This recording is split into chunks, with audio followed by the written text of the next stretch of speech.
On this episode of What's Going On with Shipping, the Marine Exchange of Southern California report 142 ships in port, LA and Long Beach, including 82 at anchor or in the drift areas as of October 1st, which raises the question, why are container ships lining up off the ports of Los Angeles and Long Beach? Hi, I'm your host, Sal Mercogliano. I'm the chair of the Department of History, Criminal Justice, and Political Science at Campbell University in North Carolina, former merchant mariner, and an instructor in maritime industry policy, maritime industry security, and maritime history. So I've done lots of videos so far talking about the events that have been going on with global shipping, going all the way back to motor vessel Ever Given getting aground in the Suez. But today, what I want to do is give you the top 5 reasons why we're seeing this massive buildup of container ships off the port of Los Angeles and Long Beach, because we've talked a lot about the issues. We've talked a lot about the day-to-day issues, but let's take a longer look and see what are those issues that have gotten us to this point in October of 2021.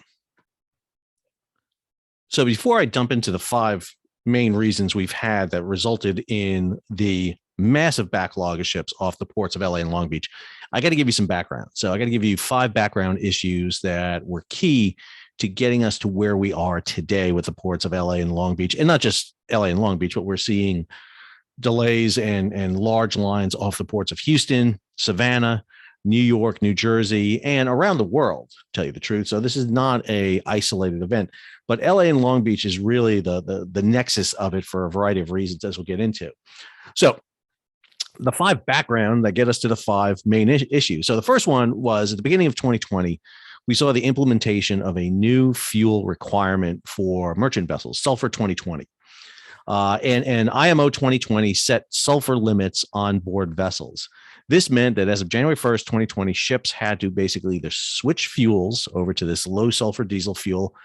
The vessels either had to be fitted with scrubbers to clean the dirtier fuels, kind of to prevent this sulfur dioxide from getting out of the ocean, or the vessels had to be scrapped or laid up. And that had a major effect on shipping all of a sudden, because now all of a sudden you had shipbuilders building new ships in record numbers to meet this new requirement out there. You had ships in shipyards getting fitted with these scrubbers. You had the prepositioning of low sulfur fuel around the world. And you had a lot of older ships that were sitting around waiting to get scrapped to be phased out. And that's going to be a really important issue going forward. Second issue, we had a tariff and a trade war going on. This is from the Review of Maritime Transport done by UNCTAD. The UN does this, their conference on trade does this, and they come out with this report, usually in October and November, waiting very anxiously to see the new UNCTAD report come out. But this is from the 2020 report. And one of the things they noted that in 2019, several issues, seaborne trade had declined, or actually not declined, but it was up only 0.5%. And that was actually lower than expected. Usually we see growth of between 2 and 3%. And so this was less, even though we had a growth. It wasn't as large a growth as we saw before. We've seen upticks in container port trade. That was interesting. But of course, the biggest impact was this trade war coming from the Trump administration and still continuing into the Biden administration between the United States and China. And we saw those trade diversions going on during that time. It had a pretty significant impact as we go forward. Add to the background of this, the United States in the 1980s and into the 1990s decided to deregulate the international trade on oceanic shipping. The Federal Maritime Commission, this is where this is from their website. I did a video talking about who's in charge of America's maritime crisis. And the Federal Maritime Commission basically lost a lot of its teeth during the Shipping Act of 1984 and the subsequent Ocean Shipping Reform Act of 1998. Basically, we deregulated the transportation of goods on the high seas. And what that meant was there was not a lot of regulation regarding the setting of rates, the controlling of imports and exports out of the United States. We decided to basically adopt a kind of a free market economy to that, and which I'm not saying is bad or good. I'm just saying this is an impact that has on shipping. And one of the things that it's led to has been a factor that we're going to talk about here, which is the growth of these large container liners that are out there. And both the Shipping Act of 1984 and the subsequent Ocean Shipping Reform Act of 1998 have limited the power of the Federal Maritime Commission to regulate shipping. There's almost no power, actually. And that's one of the reasons why we see this new Ocean Shipping Reform Act of 2021 in Congress right now and under debate and proposed by Representatives Garamendi from California, a Democrat, and Representative Johnson from South Dakota, a Republican. Another issue we see is the decline of the U.S. merchant fleet. The U.S. merchant fleet on the eve of World War II was the second largest in the world. The world merchant fleets were dominated by national merchant marines, the British, the American, the Japanese, the German, the Italian, the French, the Norwegian. That's what you saw. Post-World War II, you see the United States, which is the number one merchant marine in the world, begin its steady but sometimes precipitous decline in both its size and its capabilities. And the U.S. merchant marine today is 21st in the world. And the reason I mention that is because we've seen the decline, not just of the U.S. merchant marine, but also many other national merchant marines have declined. And one of the things we've seen is the birth of what we call open registries, these flags of conveniences, which are governed by the International Maritime Organization, by port state controls. So they're not there was a derogatory term for flags of convenience in the 70s of rust buckets. And that's not exactly true today. But what it means is we have basically deregulated the ocean trade. And more importantly, we farmed it out to these international corporations who register their flags. The three biggest flags out there today are Panama, Liberia, and the Marshall Islands. They hire crews from around the world, don't pay the greatest salaries. And really, it's on the back of about 1.3 million mariners that ocean trade is dependent. In the meantime, the U.S. merchant fleet has seen this precipitous decline over the years. And that's going to have a marked impact, by the way, in the ability for the United States to regulate what's going on with this oceanic trade. The last issue has to deal with the economic situation of the world. For example, in 2008, we witnessed a massive economic recession.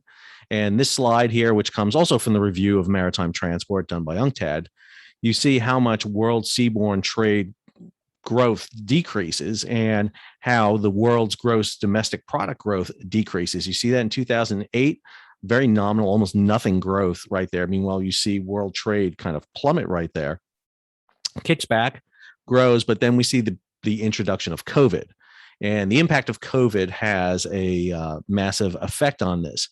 And if you look at the rest of the data here in the review of maritime transport, you see how that plays out. This chart right here shows you the growth in oceanic trade. And one of the things that you should really take away from this is how much exponentially world trade around the world has increased from 2.6 billion tons of cargo in 1970 to 3.7 billion to just 4 billion in 1990. But then if you go by decades after that, almost 6 billion in 2000, jump up to 2010, you're at 8.4 billion.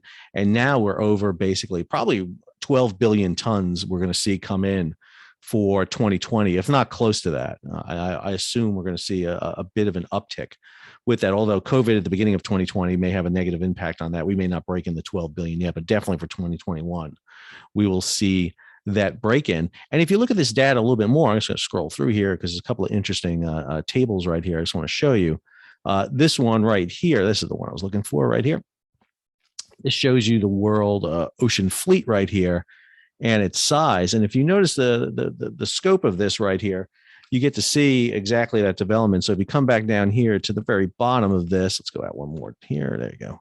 You can see that growth here in 1980. Then you had that diminishing in 1985. One of the reasons for the passage of the Shipping Act of 1984 was because of this decrease. And then you deregulate, and then all of a sudden you just see this massive increase in the world's fleets. And it's kind of a chicken and egg argument right here. Does the world's fleet get larger because of increased trade, or does the increase of the world's fleet promote larger trade? And it's kind of symbiotic in many ways. But that is the background we have coming into what happens at the beginning of COVID in 2020. So that brings us where we are today. So how did we get from the outbreak of COVID in early 2020 to the situation today. This is marine traffic live on October 2nd here, looking at exactly the situation we have off the coast of Southern California, where we see multiple ships lined up. And if we zoom in here, you can see the ships drifting here off Catalina right here. Some are slow steaming, some are drifting. And then we come in here a little bit and you can see vessels in the anchorage right here off the coast, all the way down to Huntington Beach, Newport Beach, and then jammed into the terminals here at LA on the left and Long Beach here on the right. And you can see these vessels waiting. This vessel I tagged right here, this is the Maersk Ensenada, former Hyundai ship. And one of the things you see here, if I click in here, this is the Maersk scheduling feature. And you can type in your vessel, find out what's going on here. Let's see, Maersk Ensenada. There's Maersk Ensenada right there. Do a quick little search. And one of the things you'll do is you'll find out her route. So you see her arrival here in LA. She got in here on 6 October. She's scheduled to leave on 14 October. So she's sitting there for at least 8 days. Gets into Yokohama to Xiamen. I'm going to apologize again if I don't do that right. In China, down the Vung Tau in Vietnam, to Hong Kong, to Yantian, back to Xiamen, and then probably she'll be coming back to the United States at that point. And you can see vessel schedules right here. And again, you can look at any of these vessels in here, especially for Maersk lines. Maersk has a great feature for this, very easy to kind of track their vessels. So if we find, let's see, another Maersk vessel out here, let's see, there's the Esmeraldas right there. So we can pull up Esmeraldas right there. There she is right there. You can do a quick search of her. And one of the things you see right here is the vessel, again, coming into LA, arrival on 14 October. So she's not even supposed to come in until 14 October. Again, we're just at second coming in. This will probably air on the 3rd of October. And then you see the departure there on the 22nd. And then following a very kind of similar route there. There was another vessel out there. I know the Baltimore is out there too. Maersk Baltimore, just give you an idea of the vessels that are out there. And you can pull her up and see her. Again, Maersk has this great feature so you can track their vessels. Again, into Los Angeles on 6 October, out on 11 October, and then she heads out back to China. And again, these ships follow set routes, and you can see that right there. So we got a large anchorage of vessels out here, massive log jam out here. And the question comes, how does this happen? Well, go back in time, go back to early 2020. And this vessel, again, it's ironic that in many ways, COVID for most of the world got its attention from the shipping industry. This is the Diamond Princess. If you don't remember, Diamond Princess had an outbreak of COVID on board. It was docked in Yokohama, Japan. And there was a lot of issues about what to do about the passengers on board. This is after China had experienced its outbreak. And the outbreak of COVID on board the vessel really, for many people, gave the indication that it's loose, it's out. And once it was out in the real world, there was going to be no stopping COVID. It had broken out of China, out of Wuhan, out of the areas of the ports. And one of the things we saw early in 2020 was a slowdown in the Chinese ports. In other words, because of shutdowns in Wuhan and because of shutdowns throughout China, the flow of material to the ports slowed down. And what that started was a cascade failure of the global maritime supply system. Goods have to travel at a set pace to get to the ports to load on vessels. And one of the reports I saw right off the bat, because I have friends who still sail, and they were in the ports, we're talking about how empty the ports were, how slow the ports were, something you never see in China. So I come back to this. This is the review of maritime transport again. And this is one of the slides I had in there talking about the impact of the COVID-19 disruption. I think more than anything else, it really summarizes the situation you have right there. You know, one of the things that we see right off the bat right there, risk assessment and management, key to future-proof supply chains and maritime transportation. One of the things we're going to see here is disruptions in those supply chains. Goods that need to flow at a set period of time. You know, imagine going to the grocery every day, every week I go to the grocery store and I buy my groceries for the house. And I have set commodities on there. I don't even put on my list because I know I need to get them every week. What happens when those commodities are disrupted? and now they're not flowing right. And what happens now when you're not going out to eat every night in a restaurant? What happens when you're at home more than in the office? Your needs change. And what that means is the global supply chain has to accommodate that. I need to build my office supply. I need this microphone. I need this stand. I need more toilet paper because I'm not using the bathrooms at work. And now I'm using them at home more. And so we shift everything. And that's one of the things we see. There's questions about globalization. We're asking those questions right now. The supply chain and trade face dual shock, supply and demand at the both ends of it. And that's the interesting thing about COVID. You really have to go back to the World War I, World War II to see similar impacts on the global maritime supply chain. It's fascinating to watch. And you get these shock waves through the supply chains, through shippings and ports. It's like an accordion effect. Or going down a highway and there's an accident, even hours after the accident has been cleared, you still have that slowdown where the accident had been because people were naturally slowing up right there. And that's what we see. We see these shocks, bubbles go through the supply system. And one of the things we see in 2020 is international maritime trade projections to fall by 4.1% in 2020. And one of the things they're saying is the look ahead is international maritime trade projected to recover and expand by 4.8% in 2021. I am going to be amazed to see what this number really is. That's the projection right there, 4.8%. I'm not sure if it's that or if it's higher. It'll be interesting because one of the things you have to see is how far it fell in 2020 and how high it raised in 2021. So anyway, COVID introduces this bubble. So now we have this bubble into the effect. So again, if you look at the global supply chain here, or at least the oceanic supply chain. So if you go beyond the ports of LA and Long Beach here, and you zoom out here all of a sudden, you start looking at these vessels coming across the Pacific right here. One of the things that happens as a result of the slowdown in China is the vessels coming across the Pacific slow down. And so there's not a lot of ships coming into LA and Long Beach, which means the ports of LA and Long Beach slow down. And that add to the fact that ships had been traditionally slow steaming at this point. They're saving fuel. There's impacts of IMO 2020. And now all of a sudden you have shortages. If you look at the reports coming out of LA and Long Beach, for example, in ship arrivals in early 2020, they're down. They're way down. We see that report, and we see that in the reporting right here. We see this is stories from UNCTAD. Global recession spikes as world powers down, market slumps. We're seeing that. We see this right here. Another story in UNCTAD. U.S. economy crushed by COVID in second quarter. And now all of a sudden you're seeing this kind of slowdown. The amount of goods coming across the ocean slow down, and the ports slow down. Add to it, we have COVID outbreaks in the United States. We go into lockdown in March of 2020, and it impacts the ports. It impacts the number of workers there. We have layoffs. We have shutdowns. You name it. Everything starts to kind of begin to crash. We have all the indications of a global recession, very much like 2008, happening. And that's where we get to step two. So first was COVID. Number two, a flip in stimulus is injected into the economy. People are at home. People are not spending as much. We see all of a sudden people who start getting stimulus checks from the government. And now all of a sudden we start to see a rebound, step number two.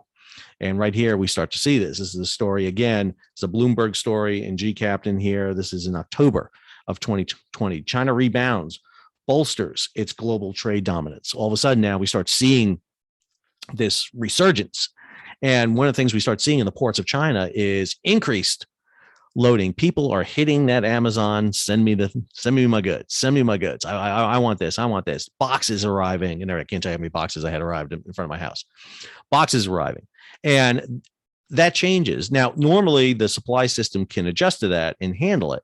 But in the case of this, it was different style of goods. Furniture, for example, there was a huge uptick in furniture all of a sudden, and furniture is much larger than we've seen before. And one of the things that we saw happening in shipping prior to this is something very interesting. So, for example, you're seeing this container being loaded right here.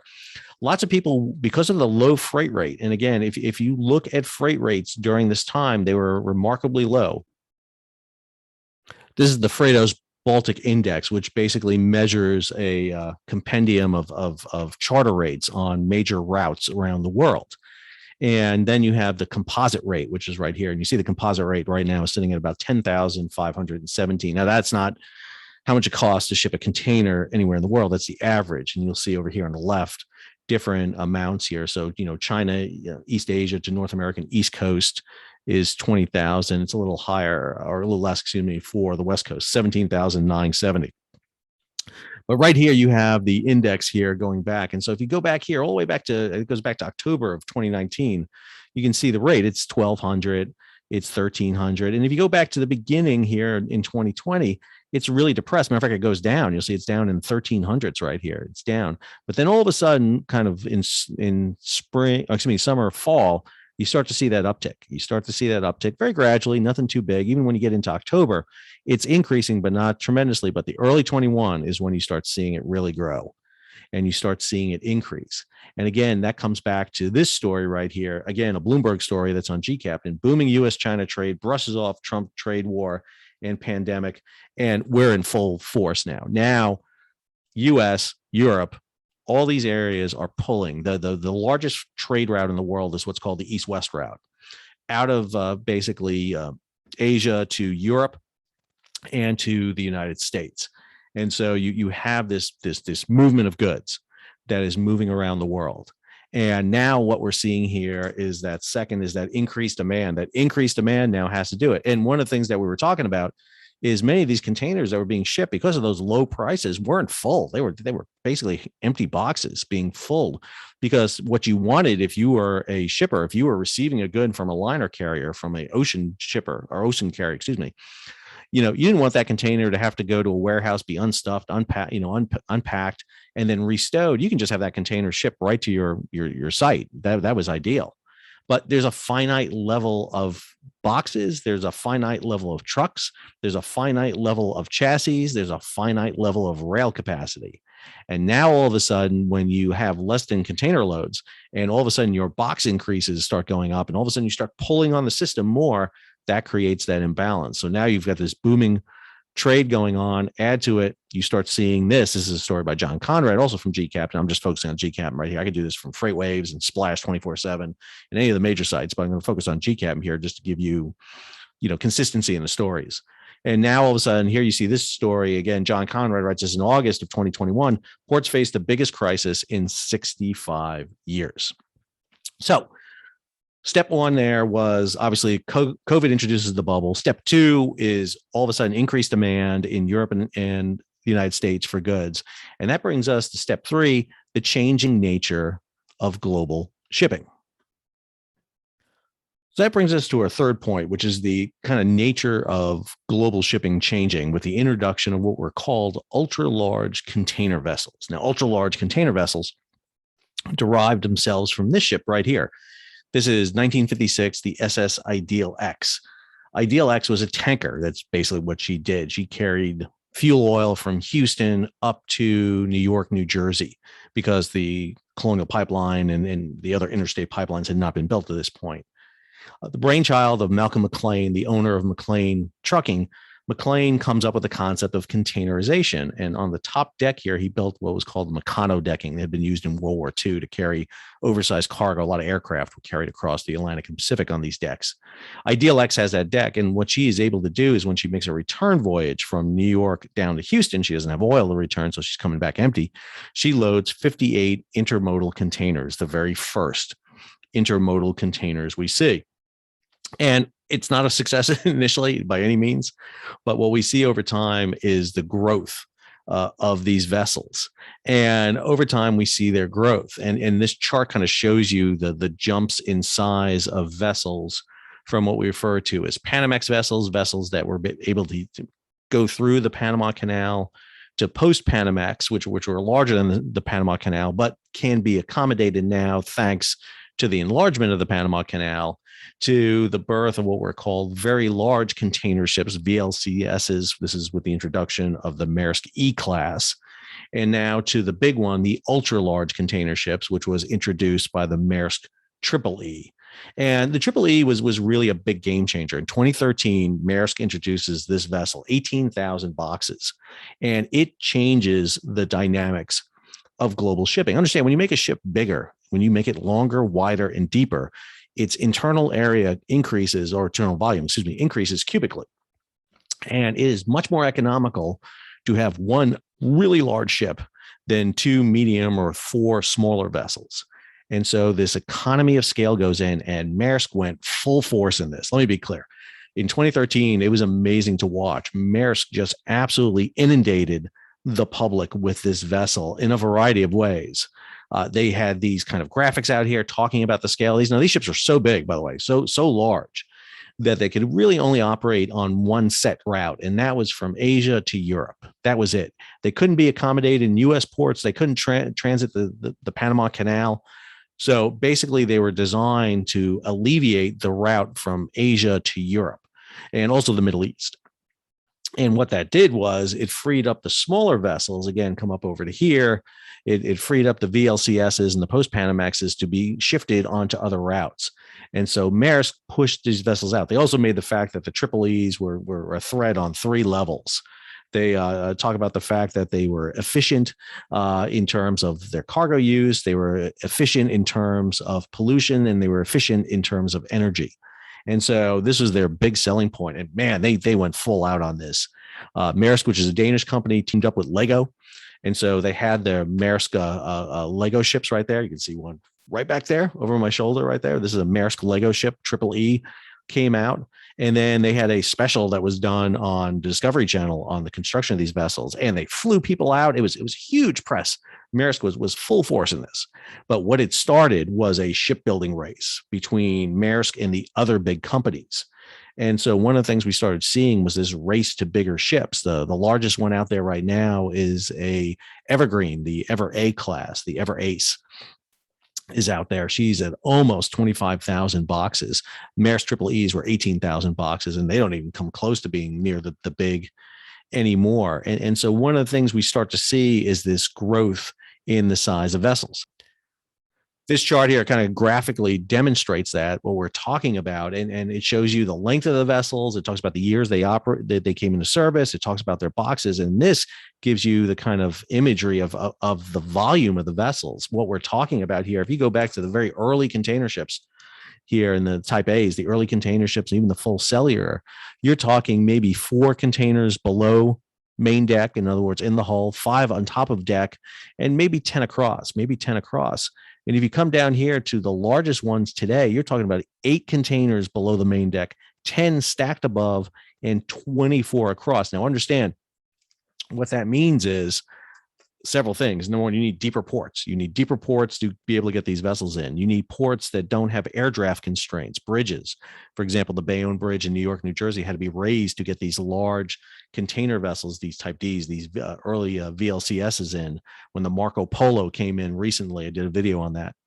That she was a beneficiary of having that bridge raised over Bayonne. But you also need larger container cranes that can service these smaller vessels, have height and reach. Now you're talking about container cranes that have to go 10 stories high to be able to get across at a minimum, to reach across. And that requires a lot of infrastructure and a lot of building. And that kind of takes us into the next element here, which is number 4, which is the consolidation of these container lines and terminals. So one of the things we're seeing here, again, is this movement of goods around the world's oceans.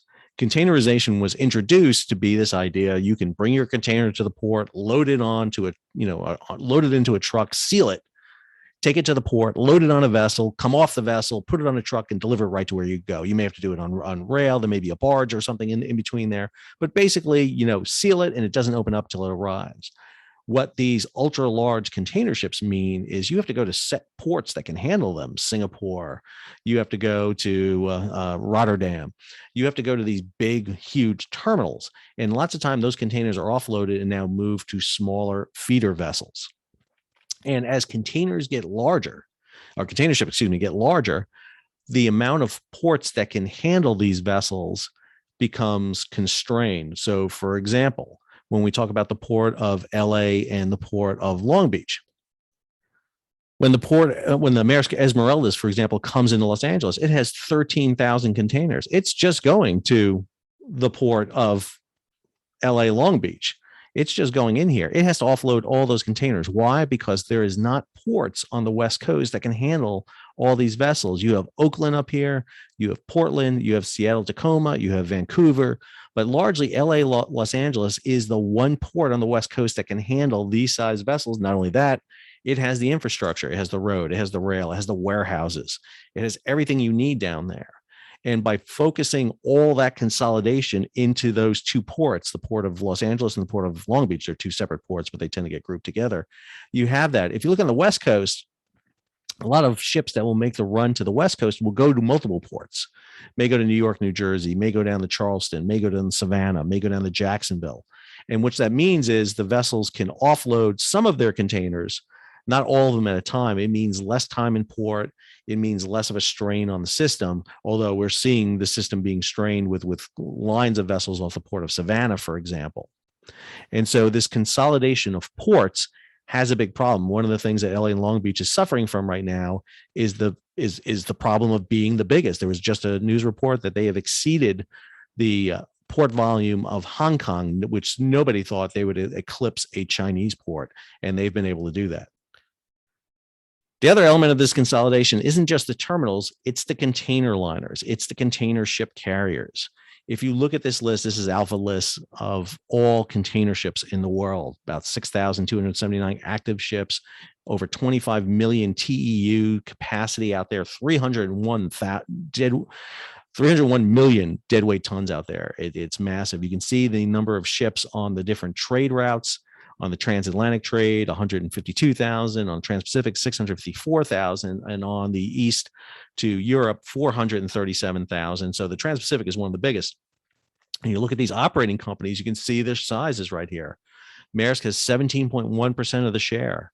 MSC 16.6, CMA CGM 12.2, Costco 11.9, Hapag 7.2, ONE, the Ocean Network Express, which is a compilation of Japanese companies, 6.4, Evergreen 5.7, HMM 3.3, Yangmin 2.6, Wanhai 1.7, Zim 1.7, and then PIL, which is Pacific International Line, Singapore 1.1. Everybody else is below 1%. But you see the order books right here for vessels. Mediterranean Shipping, for example, is ordered like crazy. They're going to eclipse Maersk soon as the biggest carriers. Evergreen has been ordering like crazy right there. But so not only are the container liners getting bigger, but they're also in these huge, massive alliances. This goes from 2015 up to the present day. And one of the things it shows is these companies, because of the repeal of because of deregulation, the repeal of regulations. Go back to the FMC and the Shipping Act of 1998, and of 1984, and then the Ocean Shipping Act of 1988. This allows these companies to form themselves into alliances, what we used to call conferences or consortiums or cartels. And so, for example, you can see Maersk and Mediterranean Shipping here in what's called the 2M Alliance, massive alliance. It's the biggest one. They have over 6.6 million TEUs there. Or you have the Alliance with companies like HMM, with Hapag, with Yangmin, and with ONE all together in this. And then you have the Ocean Alliance, which CMA, CGM, which is a big French company, Costco, which is the big nationalist China, the communist China line, and then Evergreen, which is a nationalist China line. There's always a strange alignment of those two companies together into this alliance. And one of the things you see is how they're able to control freight rates right now. Now, previous to COVID 2020 and even in 2019, these container liners were losing a lot of money. They were losing money left and right. Why? They were building ships, these new massive ships. They had to replace because of IMO 2020 restrictions. They were sailing not full. And basically because they had so much overcapacity, there were so many more vessels out there that they didn't have, basically they were fighting for freight rates. Now it's completely different. Because of the surging demand, freight rates are increasing. Because of the lay time in ports, freight rates are increasing because they're paying money to be at anchor. And more importantly, people are willing to pay surcharges and extra money to get their containers there. Now, these companies are in the driver's seat and they're recording record profits across the board in amazing numbers. So that brings us to our last of the 5 points. We've already talked about COVID and the impact COVID had. We talked about the increased demand in Europe and the United States due to stimulus and due to the fact that people were sitting at home. We talked about the changing nature of shipping with the introduction of ultra large container vessels. We talked about consolidation of the ports and the shipping companies into these huge alliances. And then the fifth one is delays in the system that are causing disruptions. Now, we've seen delays before, but what's making this different is every time we have a delay now, it has a kind of catastrophic, not really catastrophic, let me put it away, a cumulative effect on impacts already in the system. And so every little delay further adds to this. So what do I mean about these delays? For example, Ever Given, when Ever Given got shut down in the Suez, we've seen instances where all of a sudden now global trade gets shut down for 6 days. And we have impacts of that. I did a interview on SimSec and actually wrote a follow-up article to this that talked about the impact of Ever Given shutting down for 6 days. And you may be sitting there going, well, Sal, what does that have to do with LA and Long Beach? Well, the ships that were supposed to arrive in China to load to go to LA and Long Beach were held up on the other side of the Suez, or the vessels that were going to basically load during that time all of a sudden hit a wave of vessels that were released when the canal was reopened again, and that causes disruptions. We've seen it with the shutdown of ports. Yantian, when China ever has an outbreak in one of its terminals, it shuts the terminal down for 2 weeks, and that causes disruptions. We saw it in Yantian. We saw it in Ningbo. We've seen it in multiple places across. We've seen now problems in China with brownouts because there's a coal shortage right now in China, which means they have to shut down power to factories, which means it's going to cause disruptions. It's Golden Week in China, which means China shut down for a week now, which could provide some relief to the anchorages off LA and Long Beach, potentially, because we can get caught up a little bit. But once these things reopen, once China gets its power back up again, we're going to have those surge of vessels coming off. And that's the problem we're having. We're having these pulses. We're not having a steady flow where it's almost like a reciprocating engine that's pumping versus a circular turbine engine that has a continual flow. And that's the issue we're seeing. We've seen weather disruptions. Typhoon Infa in China caused it. Then Typhoon Shantu did the same thing. And the most disturbing aspect is the leaders in the field. Maersk, for example, is saying port congestion and supply chain bottlenecks to persist through year end. So this is meant to give you a kind of a synopsis. Is this by any means everything? No, but there's a lot of other issues out there. But this video is meant to give you the top 5 reasons, I think, on the global shipping aspect, why we're seeing the anchorages filling up. Now, there's infrastructure issues in LA and Long Beach. There's trucker issues. There's rail issues. There's chassis issues. Many other issues going on.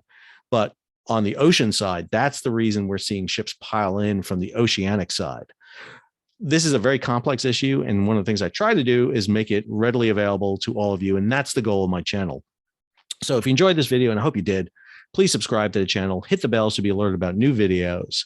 Go ahead, give it a thumbs up, leave a comment. I've also started a Patreon page to kind of get some assistance to upgrade the channel. One of the things I'd love to do is hire some editors and bring some people in to kind of make the channel a little bit more accessible and increase my technology side. So anything you do to contribute to the channel is greatly appreciated. I appreciate you viewing. I appreciate you watching. I appreciate you subscribing. And I appreciate when you share this.